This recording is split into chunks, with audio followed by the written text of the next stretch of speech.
And my role here at the college is really kind of behind the scenes, working on the curriculum. So working with faculty on kind of designing all of the classes that you're going to take. So when I say curriculum, what I'm talking about there is sort of two elements. One is your eventual major, and then the other element is all of your general education courses. You'll hear us refer to those as just Gen Ed for short. That's what we tend to call it. Your major is the thing that really allows you to specialize. So it's what lets you really dive deep in a certain area so that you can get prepared maybe for graduate school if that's something that you're interested in doing, or so that you can get prepared for whatever that sort of first career that you launch into after college is going to be.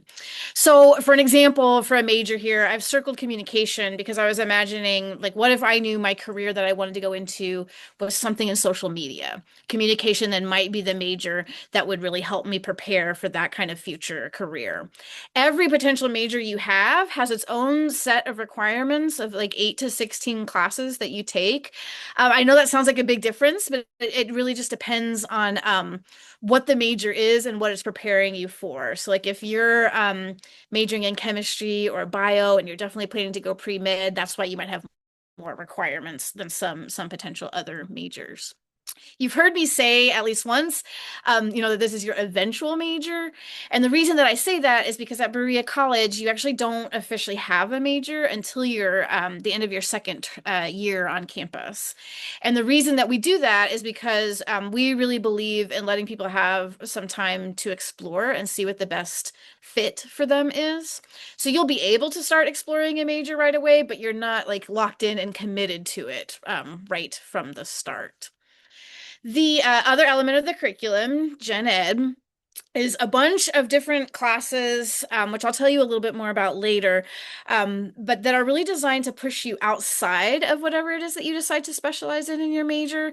So these are classes that we hope will make you like a super well-rounded person, which if you maybe somewhere like in your application materials, you've seen Berea College referred to as a small liberal arts college. That's basically what that means. A liberal arts college wants people to be super well-rounded, be able to like go into a situation and be really flexible and really nimble thinkers. So if I know I want to go into social media and I'm majoring in communication, general education is where I make sure that I also like understand the scientific process. And maybe I also know enough about history, right, that I can do my work and enough about economics that I can kind of run my money situation. So it's gen ed is the thing that we hope like really prepares you for the rest of life, I suppose, like beyond just your career. So on this slide, I've circled, like I imagine I'm taking communication, then some of the other gen ed courses I take might push me in different directions. So I might take a chemistry class, an economics class, an art class while I'm here at the college. I apologize for looking down so much, y'all, but I've got like a big list of notes and I don't want to forget anything. So, um, great. So that gets us to your schedule for the fall. So our goal for everyone for the fall is that they are going to be in four classes, and that will be a mix of some general education requirements and something that lets you start to explore a major. Behind the scenes, myself and the registrar's office, everybody in SSC and some faculty have been working to sort of build your individual schedules based on some information that we already have from you. So in May, most of you filled out a survey where you had a chance to let us know some of your interests and preferences. And as part of that survey, you kind of said, oh, here's three majors I'm interested in, and I think I would like to take French, that kind of stuff. So we have that information from you. And then we also have information that your admissions counselors have shared with us. So they have maybe flagged for us like, oh, this student plays soccer, or I think this student would be really interested in this kind of class. If we've had that information as we're building your schedule, we use that to help us kind of make decisions about how to get you a good draft. Things that you can expect to see on your draft once we have them all ready. They're not ready yet, but they will be soon. Include a learning and inquiry course. So most students, like almost truly almost everybody, will start by taking a Learning and Inquiry 100 class. That is kind of just our first in a sequence of gen ed classes that will go throughout your time at the college. So I have on this slide here, you don't need to worry too much about the details of what's going to happen down the line, but just so you know, you'll take L&I 100 and then you'll move on to 200. Then as a sophomore or junior, you'll take 300. And then as a junior or senior, you'll take 400. This is sort of the backbone of our gen ed kind of sequence. There's some other requirements, but this is how you'll start your gen ed classes. L&I 1 really focuses a lot on like reading, note taking, kind of college level writing, and exploring some sort of question from lots of different perspectives. So it sort of also ties in our liberal arts stuff where you're not narrow, like specializing right from the start. Instead, you're trying to go really broad and learn from a variety of different kinds of people and perspectives. When we're building your schedule, we tend to think of your L&I 100 class as sort of like a glued down puzzle piece that isn't going to go anywhere. And then we fit in the rest of the elements of your schedule around that L&I 100. So you'll expect to see that on your schedule. You may not see an L&I 100 on your schedule if you're a more advanced transfer student. They can sometimes have a slightly different situation, but I would say almost everybody can expect to be an L&I 100. The other thing that you can expect to see on your schedule once we have those ready for you is a developmental math course. So we have 3 developmental math courses, O10, O11, and O12. And you are placed in those based on test scores that you send in or depending on your situation, the placement tests that you take. Some of you have already taken, for example, an online placement test that we offered in the spring. If you came for an in-person Mountaineer meetup, you might have taken a placement test. Others of you have sent in scores from your SAT or your ACT, but many of you probably have not had a chance to take the test yet. If that's the case, you'll take it when you get here for orientation. But for now, we're building our schedules based on the information that we're building your schedules, sorry, based on the information that we have today. So if we haven't had scores yet, you haven't had a chance to place, what we're going to do with your schedule is slot you into Math 010 or just leave it blank, right? So you might not have a full schedule because we want to give a chance to take that test and see where you're going to land. And then we'll adjust things once we need to. But most folks start somewhere in the developmental sequence, which is really designed to kind of bolster your math skills before you jump into the sort of more advanced college math that you'll do in lots of different major programs. So L&I 100 you can expect to see, and you can expect to see a developmental math or a blank on your schedule until we know what developmental math class you need to place into, or if you don't need to take a developmental math class at all. The next thing we get onto your schedule is something to let you explore a major. So here I've circled, I'm imagining that I filled out my survey and I said I'm interested in communication, psychology, and child and family studies. As someone who builds the schedules, I take a look at that information and I go, okay, let me see what has seats in it. Where can I get Sarah into one of these things that she's interested in exploring? I do want to just like kind of caution everybody right from the beginning and reassure everybody that if you cannot get into a major exploration course in your fall term, everything will be okay. That happens every year, and that's because, well, one reason that happens is there are some super popular majors on campus. Like psychology here is very, very popular. So lots of times that means we just can't offer enough sections in the fall term to get everybody who might be interested in psychology into it. When that's the case, we just make sure we offer a bunch of sections in the spring. And when you're here on campus and you're working with your advisor to build your schedule for the spring, that's something you would want to prioritize. Like, okay, I'm really interested in psychology, haven't had a chance to take it yet. That's what I want to make sure I get into in the spring. Another reason you might not be able to get started in a certain major exploration could be developmental math. So many majors that involve some more advanced math skills like biology, chemistry, business, computer science. We really need you to get through those developmental math classes before you start taking some of those entry-level classes. So for example, if I test into Math 12, I'm going to need to take Math 12 before I could take accounting, even though I think I'm interested in business. Same situation though. I don't want anybody to worry about that. That happens every year. We have tons of students who start in developmental math and need to wait just a little bit before they start exploring their major, and it works out. It will be okay. You will eventually get in there and start to be able to take those classes that are in the major that you're interested in, if it's something like business.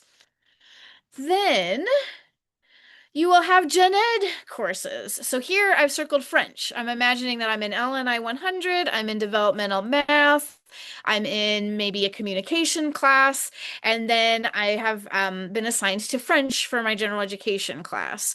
These are those classes, again, that are designed to really kind of push you outside of your comfort zone and get you to take some things that you might not normally take. To explain just a little bit more about our gen ed program, I'm not going to get like completely into the weeds because you will have tons of time and tons of support when you get here to really learn all the ins and outs of it. But I'll tell you a little bit about it just so you can kind of understand the background and our thinking around the schedules. Um, we have four sort of sets of categories for the gen ed requirements. Those learning and inquiry courses I already mentioned, so you've heard about those. Then we have ways of knowing classes. We have values courses, and we have richness courses. All of those are attached to different classes in the schedule. So here I've put up an example of AST 100, Introduction to Asian Studies. It meets a way of knowing requirement and it meets a value requirement. So that means if I'm taking those classes, I'm able to sort of check those boxes off on my gen ed requirements. One thing that's really nice about the way that we built our curriculum here is those classes that you're taking for major exploration also have gen ed requirements. So if I am registered for communication, for example, that will get me my social science way of knowing. The reason I say that I think that's a really nice setup is that means if I take communication because I think I might want to major in it, I then decide like, oof, I don't like this at all. But by the time I get to the end of the term, or maybe I liked it, but it just doesn't feel like the right career fit for me, and I want to pivot, and I think I want to major in child and family studies instead. I have still earned that social science gen ed requirement from taking that communication class. So whatever classes you're taking in your first term are going to be like building into your general education requirements and making sure that you're moving towards graduation. Okay. Let's see if I had yeah, okay, great. Next thing. Our goal, which I think I have said, is that we want to get you into 4 classes for the fall, but it is possible that some of you will elect to add one more kind of like mini class to your schedule. So we call those 0.25 or quarter credit classes. They don't meet quite as much as other classes. And they are the most common kind of quarter credit classes are music ensembles. So if you told us in your survey that you know you want to be in Black Music Ensemble, we will go ahead and get that added to your schedule. But we also have some classes that are activity classes, and that's part of our gen ed requirements as well. You'll take a couple activity classes while you're here. We don't have a ton of seats open in those right now, but we do in dancing. So if you're interested in a dance class, that's something that we could get added to your schedule for the fall. Other activity classes, just so you know, it really runs the gamut. Like it's not like everybody has to take a dance class. There is a walking for fitness class. There's a weightlifting class. There's a Tai Chi class. The class that I would take would be fencing. They're like fencing always in the middle of campus in the fall, and I think it looks amazing. So there's lots of options that during your time here, you'll be able to take to consider for physical activity. But if you're interested in your first term in like a dance class or in a certain ensemble, that's something that we can get added to your schedule for you. Okay. 2 things that are always on everybody's schedule that I just wanted to let you know about that you won't necessarily see on your draft schedule when it's released, but it's just good for you to kind of be prepared when you're thinking about what will a week look like in my life, at Berea in the fall, are the labor meetings and convocation. So every Tuesday at 4 p.m., basically campus like presses pause. Nobody is allowed to have any classes. They're not allowed to have other meetings, and that's because everybody goes to their labor meeting. So if you are working on the farm, for example, you would know at 4 p.m., everybody else who works on the farm is going to get together for a meeting with our boss, with our labor supervisor, to do training, to learn about like maybe the next week's schedule, something that's coming up that everybody needs to be aware of. That'll happen every Tuesday at 4 o'clock. Another thing that will just be on everybody's schedule that all of campus knows is on Thursdays at 3 o'clock, we have a program called Convocations, which is a really cool thing where again everything presses pause. You don't have any other classes, no other meetings, and instead we all get together and an outside speaker visits campus and gives us a presentation, or sometimes we watch a movie together. Sometimes there's a concert. That doesn't necessarily happen every single week. You have to attend like a certain number of them as the term goes on, like 6 or 7. But it happens most weeks, and so it's kind of like reserved in everybody's schedule so that whenever we're having one of those events, everybody knows that they're available to attend. And I just wanted to mention those so that you knew about that when you're imagining what the term's going to look like. Coming up this summer, just to give you a picture of like how this is going to roll out. We're still building schedules right now, so they're not ready for review just yet. Our goal is on July 15th that we will push out an email and notification to everybody saying, okay, the drafts are ready for you to take a look at, and we'll give you instructions then about how to do that, like how you can get to it to review it. Then from the 16th to the 24th, we'll have a short little kind of questions and concern window so that you can review that schedule and then let us know if you're spotting anything funky. I've put on this slide in green some good things that you would want to bring to our attention when you review the schedule. So if you're looking at your schedule and we've put you into Psych 100 and you go, hey, I just got my AP scores back and I actually got a 5 on the psych exam. 1, we're going to be like, wow, you're a genius. But then 2, we don't want to have you in Psych 100. So we're going to want to make an adjustment of your schedule. That would be something to let us know during that adjustment window. If you found some other mistake, like I said, I wanted to take Japanese, but you put me in Spanish, or, Dr. Adams said everybody should be an LNI 100, but I don't see it on my schedule. Those are the kinds of things you could let us know so that we can make sure that we get those adjusted for you. Some things that we will not be able to change for you, I have put in red here just so that you're aware of that, right? We can't change schedules because like I don't want to have class on Mondays, or my roommate is going to be in the other section and I want to take it with her. That kind of stuff won't be possible. But if there are errors, like things that we can change, we'll want you to let us know so that we can make some adjustments. After that, on June 27th or on July 27th, we're going to think about your schedule as being temporarily locked for a while. And that's because basically we have to do a bunch of other stuff to get ready for you. Like we have to do training and faculty development and get ready to teach. So we'll have kind of a window where we won't be making any adjustments to schedules for a while until you come back to campus, or come to campus, not back. You'll be coming for the first time. So when you arrive for orientation, those of you who haven't taken the math placement test will do it then.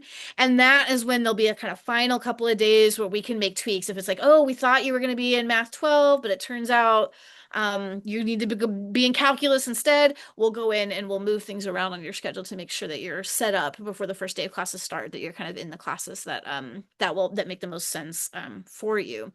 I think I have 1 minute, so I have an extra slide I wanted to show you, which is just a kind of a sneak peek of what schedules are going to look like.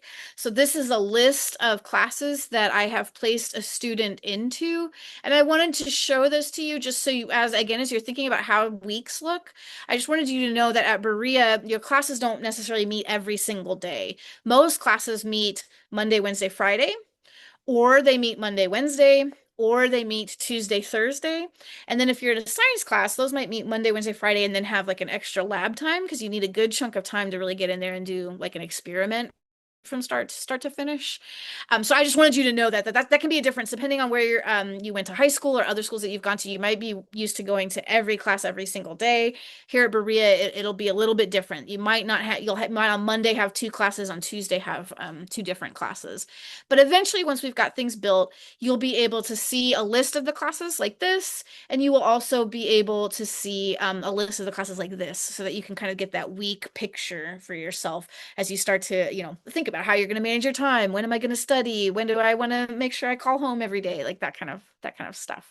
And I am exactly at the end of time. So thank you all. I know you had lots of questions. I will be back at 3:45. Is that right, Ellie? In a breakout room? Yes, absolutely. Yes. And Sarah, if you had we technically have them until noon. So if you have a few Oh, other extra things that you want to say, you are welcome to I take don't. until noon. I rushed it there in the last minute, and I think that I got it all in. And I have not been able to keep an eye on the chat, so I don't know if there's any questions there you want me to answer, but I could read it and then make sure I have answers later. I if think you I've want. been answering your questions, so I think we tag teamed that. Awesome. Okay. That's why you're the boss of me. You always know what to do. Thank you, everybody. Yeah. Thank you so much, Sarah. Do we have any lingering questions for Sarah while we have her for a couple extra minutes? I see, Hannah, you have a question about on the Navigate 360 app, I can see the classes I'm taking, but not the times and dates. Will this come later? Or is this something I should see now? I am so glad that you have downloaded the Navigate app already. You are ahead of the game, and we're really excited because you'll use that a lot in your time at Berea. So this app actually has your like influx schedule. Okay, so as people are kind of adding you in and out of classes, so that will probably change in the next week or so. So yes, you can definitely see those in there, but I wouldn't look at that as like a final schedule, just as a heads up. Eventually you will get to see the times and dates, and that yes should be in the app. But we will also show you when we send out that email on July 15th, we will send instructions on how to view that like official schedule on your My Berea portal. Good question though. I'll just like right after this meeting, I'm gonna go jump in and be working on schedules. So I just want to like echo from Ellie. If you see things changing, don't don't even worry about it until the 15th because we're sliding things around. We're opening up a new section, moving people over here. I saw the convo question. Thursday events are mandatory, but the convocations, but we do more convocations than you're required to attend to. So we or attend. So we'll give you a calendar and you'll be able to pick. Like, oh, okay, I've got if I need to go to six, I want to go to this movie, this presentation, this concert. I'm going to skip that one. I'm busy that week. Like, there's a little bit of flexibility, so you're not necessarily locked in every single week at Thursday at 3. Thanks, Sarah. I also want to answer Maya's question about being a transfer student because I think it actually applies to a lot of people. So Maya's question is, I'm a transfer student and I was wondering if I also have to take the placement test and if my schedule will reflect the credits I have turned in. Very good question. If you are a transfer student or if you're just kind of transferring in like an AP math class or college algebra from somewhere else, we absolutely want those. Those are really going to help you. And I'll tell you kind of how to transfer those in just a second. But just as a blanket statement, yes. If you did not submit an ACT or SAT score that kind of waives this testing process, then we still need you to engage in it because it's actually measuring like the math skills that you know right now. Because what we don't want to do is like take the information that may be a little bit outdated, or maybe you haven't seen math in a while, or like certain concepts. And then we don't want to put you into a class that you're not prepared for. We want to put you exactly where you're going to be successful. So the way that we do that is by having you take that math placement assessment.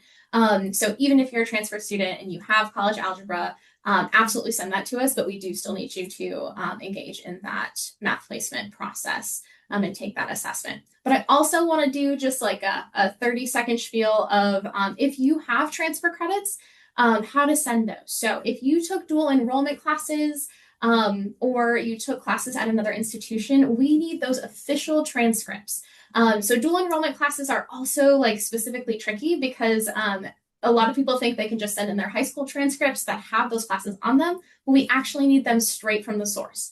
So all you're going to do is Google your college transcript request, and I promise it will come up. It'll probably be through something called Clearinghouse or Parchment. And it'll take you through all the steps. It's very, very easy, and you just send it straight to our registrar's office. I'm going to put that in the chat. It is registrar@berea.edu. And really, if it's in like Parchment or Clearinghouse, you just send it to Berea College and it'll get to where it needs to go. But if you did dual enrollment or any classes at any other institution, you need to make sure that you go in and send those over to us, and then those credits will get transferred in. Sarah, can you briefly talk about like how that process goes of figuring out what counts for what? Yeah, so we have, I mean, big lists behind the scenes. So if someone has taken that class before at your at like did the dual credit thing at BCTC, let's say they're trying to transfer in here, we already will know that and we'll be able to pretty much immediately say, okay, yep, that counts for our Psych 273 here. Sometimes though it can be a little bit slower where we need to send it to a department. We might ask for a syllabus and say we need to see that syllabus so the department can review it and then they can okay, yep, that counts for Psych 270, 273. But the registrar's office is kind of your main conduit during that time. If you're having questions, or if you're like, well, I sent this in, but I want to confirm, that everybody got it, like that will be the folks that you'll want to talk to when you're trying to transfer classes. That's like a very quick overview. Like that's the mini version, but we can Yes. always help. You can always email them and just ask, and they're used to helping people with the process. Yeah, absolutely. Okay, any other lingering questions about academics, about classes, about how your course schedule is going to go? Sarah, your presentation was very thorough. Thank you for all of those details. I'm always trying to jam a lot in, but yeah. I love it. I think anything about course schedules is reassuring. I have summer classes and was wondering if I can submit my official transcript after the application portal closes. Yes, Yes. absolutely. Please send those in whenever you have them.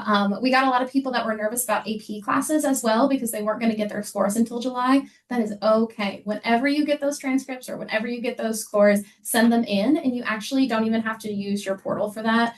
You can just, again, go to that transcript request site, just Google University of Kentucky transcript request or University of the Cumberland's transcript request, and it'll send it right through it. Yeah. And if you get stuck and you're like, I don't actually remember how to do that, just email us and we're happy to kind of tell you and walk you through that process. But yes, whenever you have them, just send them on. Yeah. Cool. I saw a good question about how many days a week can you expect to have class? You can expect to have class every day. So most people, they're going to have a couple classes Tuesday, Thursday, and maybe a couple classes Monday, Wednesday, Friday.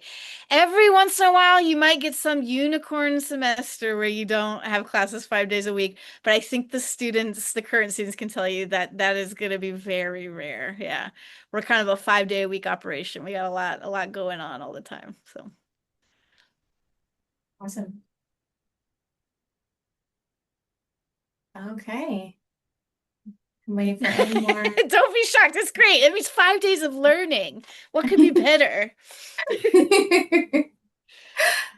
Yeah, I really liked the like every other day sort of schedule Me when I was at too. Berea because it gives you like a brain break, right? Like you might have like a really long class on Tuesday and then you need some time to like mull it over and do that homework. Because sometimes you just like have a big day and you're like, I actually don't want to do this homework right now. I can do it tomorrow. And then you can kind of strategize that way.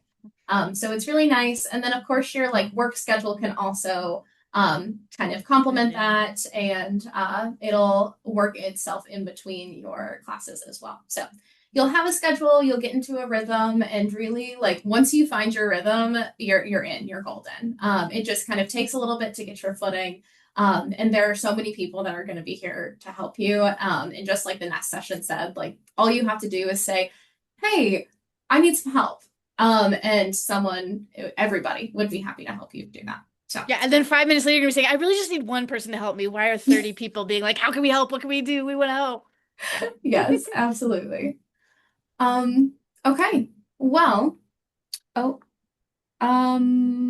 okay, I did get a direct message with a question, but I think it's really helpful for people. So this will be our last question, and then we'll jump over to our virtual picnic. So this question says, how are exams usually conducted at Berea? Is it more like a midterm and final, or are grades mostly based on essays, projects, presentations, and assignments? Really great question. And my answer is it depends. Sarah, do you think that you can give a little spiel from the faculty side? Yeah. One thing that is different about college is every instructor has their own way of doing things. So, it's not like sometimes in high school, it's like, oh, everybody in the English department has decided we're always going to teach this same thing at the same time. Very different here. So every class might look a little bit different. So you can anticipate really that you'll have everything that you just described. You might have one class where the midterm and the final are relatively large portions of your grades with maybe some quizzes, mixed in there during the term. And then you'll have some classes that have no midterm and no final. And instead it's really project based, or there's some sort of group team component. So it's gonna look different for every class. That is what is stuff that you'll learn from the syllabus. So on that first day when you get that syllabus, that's when you'll start to get a really good sense of like, okay, this class I'm gonna approach this way with, using my test, kind of strategies and preparing for tests. This class I'm gonna need to figure out how to break up this writing assignment so that I can get a little bit done every day, like the syllabus will start to unlock for you what kind of class you're in and how the instructor has decided to build all of your learning activities. Awesome. Cool. Well, thank you so much, Sarah, for being here. We really appreciate it. And I'm going to pass it over to Alandria to talk about our virtual picnic today.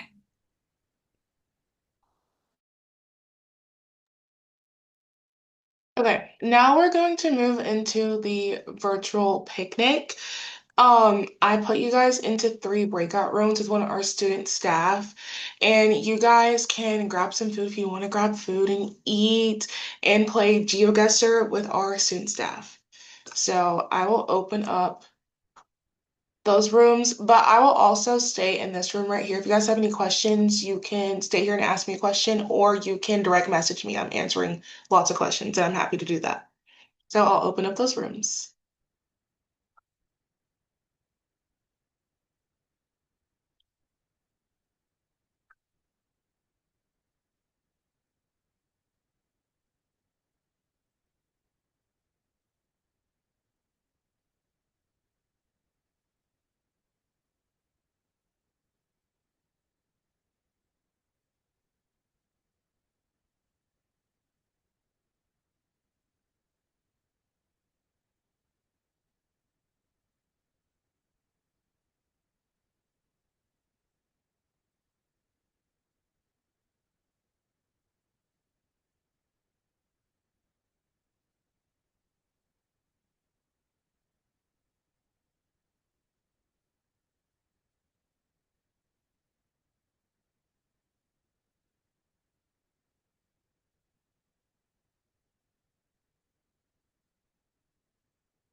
Hi, everybody. We are going to invite you to join a breakout room for our virtual picnic with our students. They should be getting an invitation to do that in just a minute.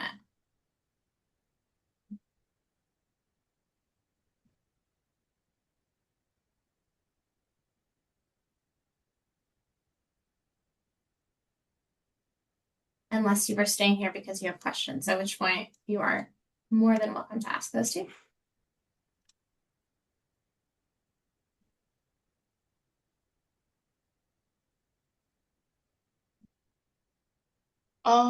They might not be like at their devices right now, because I think you have to like accept the breakout room. Oh, okay. Yeah, and it says they haven't joined yet, so Okay, cool. So they're working on accepting those. yes. Looks like Hannah might be having some trouble with her computer too. We've got double Hannahs now.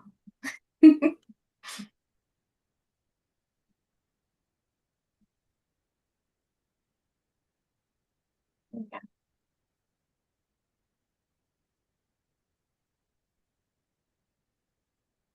Oh, Ada has a question. What do we do if we get a request for a dorm mate? So on your housing application, you had an opportunity before it closed to like designate if you wanted to room with someone specific, and you filled out like a profile to match people. And those assignments will be going live, I think, in the next 2 weeks. So so you will actually get assigned a roommate in the next 2 weeks whenever your housing application goes live, or not housing application, whenever your housing assignment goes live on that portal. And you'll get an email as well. But if you already got a request for a dorm mate, like if someone just like informally asked you on like that group chat or whatever, or you just found somebody, it actually is a little bit too late to submit that, but that just means you have a built-in friend already. So you should be good to go.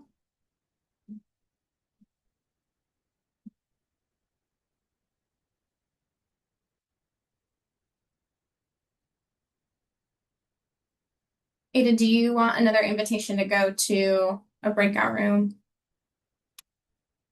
We're probably gonna just,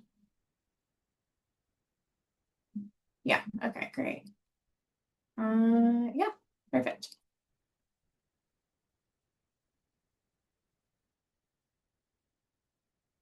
You did it. Oh, we turned recording back on. Okay. We wanted to stop recording. Will you stop the recording?